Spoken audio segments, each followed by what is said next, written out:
Hi my all devotees, ಎಲ್ಲ ಭಕ್ತಾದಿಗಳಿಗೆ ಶ್ರೀ ನಂಜುಂಡೇಶ್ವರ ಸ್ವಾಮಿಯು ಮತ್ತು ಜಗನ್ಮಾತಾ ಪಾರ್ವತೀ ದೇವಿಯ ಸಂಪೂರ್ಣ ಅನುಗ್ರಹ ಫಲಸಿದ್ಧಿರಸ್ತು.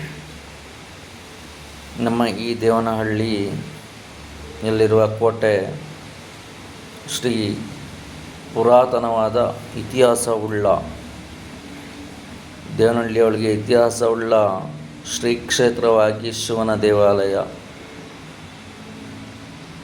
ಈ ಶಿವನ ದೇವಸ್ಥಾನದಲ್ಲಿ ಪ್ರತಿನಿತ್ಯ ಅಭಿಷೇಕ ಹಾಗೂ ಜಗನ್ಮಾತೆ ಪಾರ್ವತೀ ದೇವಿಗೆ ಪ್ರತಿ ಮಂಗಳವಾರ ಶುಕ್ರವಾರ ಪಂಚಾಮೃತ ಅಭಿಷೇಕದಿಂದ ಪೂಜಾ ಕೈಕಾರ್ಯಗಳು ನಡೆಯುತ್ತಾ ಇರುತ್ತದೆ. ಭಕ್ತಾದಿಗಳಿಗೆ ಈಪ್ಸಿತ ಫಲವನ್ನು ನೀಡುತ್ತಿರುವ ಮತ್ತು ಅವರ ಹರಕೆಗಳನ್ನು ನಿವಾರಣೆ ಮಾಡುತ್ತಿರುವ ಜಗನ್ಮಾತೆ ಪಾರ್ವತೀ ದೇವಿಯು ಸದಾ ಭಕ್ತಾದಿಗಳ ಸಂರಕ್ಷಣೆಯಲ್ಲಿ ತೊಡಗಿದ್ದಾರೆ. ಜಗನ್ಮಾತೆ ಪಾರ್ವತೀ ದೇವಿ, ನಾನು ಈ ದೇವನಹಳ್ಳಿ ಶ್ರೀ ಪುರಾತನವಾದ ನಂಜುಂಡೇಶ್ವರ ಸ್ವಾಮಿ ದೇವಾಲಯಕ್ಕೆ ಬಂದು 9 ತಿಂಗಳು ಪೂರ್ತಿಯಾಗಿದೆ. 9 ತಿಂಗಳಲ್ಲಿ ನಾನು ಯಾವುದೇ ಥರದ ಪೂಜಾ ಕಾರ್ಯಕ್ರಮಗಳಿಗೆ ಹಾಗೂ ಗೃಹಪ್ರವೇಶಗಳಿಗೆ ಹೋಗಿಲ್ಲ.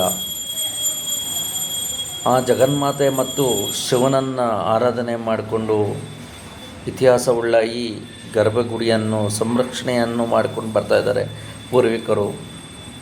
ಆದರೆ ನಾನು ಇದೇ ಜಾಗದಲ್ಲಿದ್ದು ಪ್ರತಿನಿತ್ಯ ಭಕ್ತಾದಿಗಳು ಬಂದು ದೇವರ ಅನುಗ್ರಹವನ್ನು ಪಡೆದು ಪೂರ್ವಾರ್ಜಿತ ಪಾಪ ಕರ್ಮಗಳನ್ನೆಲ್ಲ ಬಿಡುಗಡೆ ಮಾಡಿಕೊಂಡು ಹೋಗ್ತಾ ಇದ್ದಾರೆ. ಅವರ ಎಲ್ಲ ಈಡೇರಿಕೆಗಳು ತುಂಬ ಅತಿ ವೇಗವಾಗಿ ತ್ವರಿತವಾಗಿ ನಡೀತಾ ಇದೆ.